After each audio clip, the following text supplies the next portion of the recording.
Hola, soy el doctor Andrés Maturana, soy médico neonatólogo, trabajo en Chile. Mi pasión es la ventilación mecánica neonatal y quería mostrarles hoy día algunos principios básicos sobre ventilación mecánica. Así que queríamos comenzar con un ventilador. Este es un ventilador neonatal de última generación y básicamente quería explicarles algunas cosas que siento que son fundamentales para que uno haga una ventilación mecánica mucho más racional en pacientes de tanta complejidad como son los que se encuentran en una unidad neonatal, donde se manejan habitualmente prematuros extremos y pacientes que pueden llegar habitualmente entre los 3 y los 5 kilos.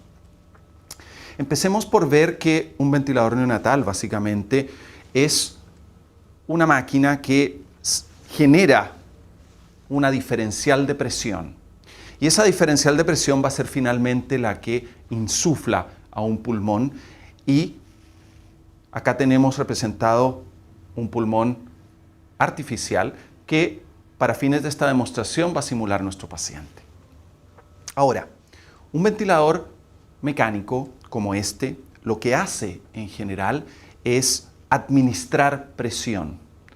No generan presión, la administran y por eso necesitan una fuente de gas, tanto oxígeno como aire, que entra al sistema habitualmente con una presión mínima de 50 psi, donde dentro de la máquina se van a mezclar, va a haber un regulador y un limitador de presión, y finalmente va a salir un gas mezclado con una fracción inspiratoria de oxígeno que podemos regular y que nosotros vamos a definir de acuerdo a los requerimientos del paciente.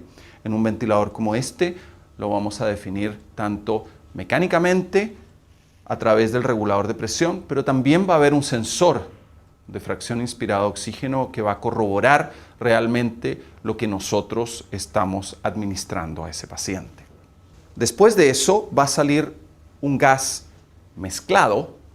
En estos ventiladores son ventiladores de lo que se llama flujo continuo.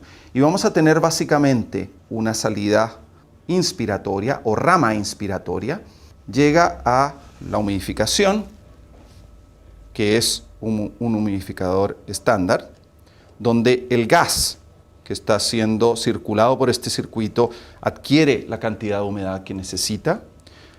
Continúa la rama inspiratoria, que llega finalmente a el paciente y comienza la rama expiratoria que finalmente termina nuevamente en la máquina y esta rama inspiratoria va a tener acá lo que se llama la válvula expiratoria, que es finalmente la que va a generar una presión basal en este circuito de ventilación.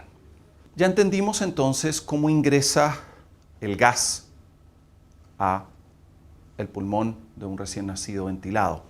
Sabemos que para que ingrese gas necesitamos una diferencial de presión y esa diferencial de presión va a ser generada como una diferencia entre la presión de final de la expiración y la presión inspiratoria máxima. Ahora quiero centrarme en cómo el ventilador capta información de ese paciente. Y una de las cosas fundamentales que debe tener todo ventilador mecánico neonatal es alguna forma de medir cuánto flujo de gas está entrando a ese paciente. Y este ventilador en particular lo mide a través de un sensor de flujo. Ese sensor de flujo va a permitir en forma bidireccional tener una medición muy exacta de cuánto flujo va desde el circuito hacia el paciente y cuánto flujo retorna desde el paciente hacia el circuito. Esto no es menor. Un ventilador debe necesariamente tener esta medición, ya que si el ventilador hace esa medición del volumen en la caja, va a tener 3 fuentes de error.